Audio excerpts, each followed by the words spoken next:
game left. What's on your mind right now?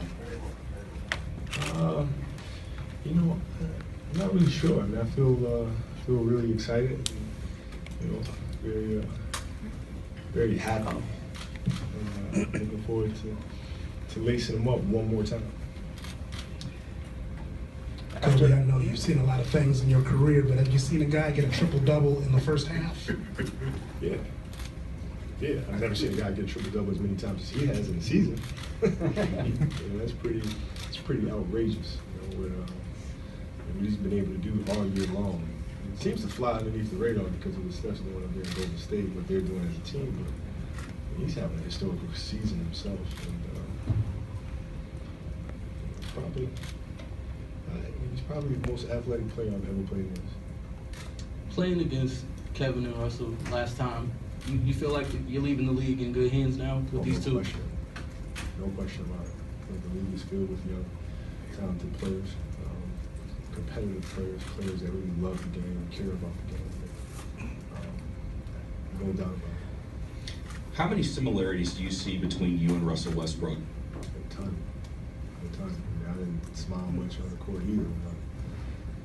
So but he plays the game with such an energy, such an aggressiveness. I think it needs to be appreciated. I mean, he's not out there trying to be cute with the basketball. He's not out there trying to make friends. These guys are playing hard every time down. It takes a lot of energy to be able to do that. He just never seems to run out of it. How did it feel to get the loudest ovation cheer of the night, a visitor, if you will? And then were you tempted to come back in with the crowd chanting? I was, but I can't. I couldn't move, man. Like, you know, I played the first quarter and I tried to give it all I had, and then, you know, sitting down the second quarter, and you know, I tried to loosen up the locker room coming out, you know, for the second half. I couldn't move well at all. So, that and the fact that we were losing by 40, you know, I would have loved to play against KD and chase Russell around a little bit more, but still appreciative of the fans' reaction. You knew this season was going to be an emotional one, but now coming to the end of the farewell tour, were there any unexpected emotions along the way? Tough to say. I mean, we'll see Wednesday. You know, so far, I mean, I've been pretty cool about everything. I've been very thankful about everything. Been very happy about everything.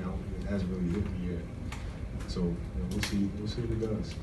In a 20-year career, what would you say is your greatest accomplishment?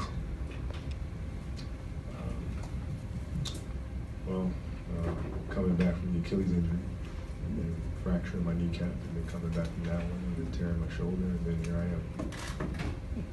Those are, you know, it's tough to muster up the motivation to have to keep coming back from season-ending injuries, man. It's very, very tough. You look back on it, what's your biggest regret? Biggest regret? I don't know. It's regret's a tough one. Inevitably, you're bound to have regrets no matter what decision you make. So, if I'm able to go back and change things that I'm regretful for, you know, I'd be sitting here today being regretful about something else.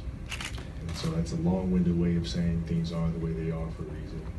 That's gotten me here to this point today. You're over 20. What sort of things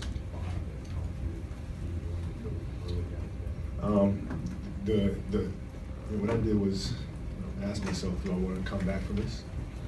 And if the answer is yes, then I focus on that being the end goal, and then I focus on the day-to-day activities. And it's a very hard thing to do because it's easy to look, you know, at the process, the length that it takes to recover, and you get very discouraged from that. The hard part is concentrating on what you're doing in that moment, and it takes a lot of concentration to be able to do that, step by step. That's the key.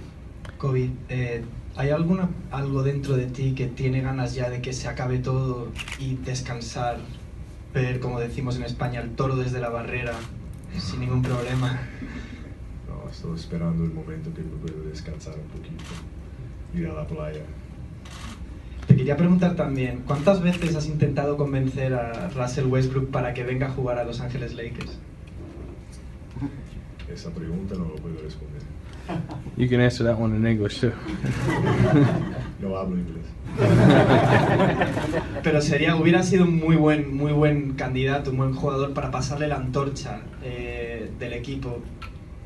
¿No te da un poco de pena o no sé cómo sientes el no poder el no poder pasarle la antorcha a un buen jugador? I don't speak Spanish. Kobe, you've got a ton of gifts from almost every stop this season. I think they gave you one today with a book with handwritten notes. Have you able to read that? Any of the notes yet? No, I haven't had a chance to yet. I'm looking forward to reading it.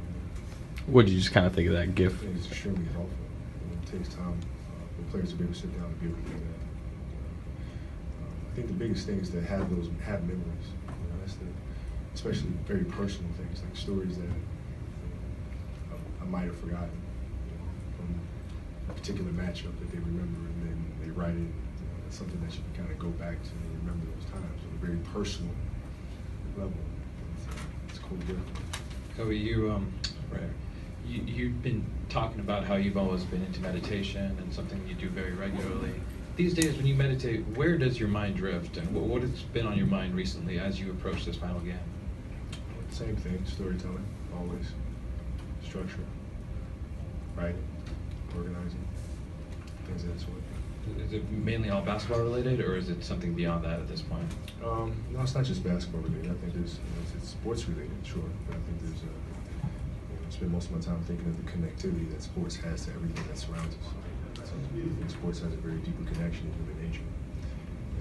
It's looking for those common denominators, those similarities, and then how to communicate those in a very clear way so that kids and the public are inspired by it at large. Kevin Durant tonight, he passed the streak you actually had in 2006, I believe, of 64 straight 20-plus point games.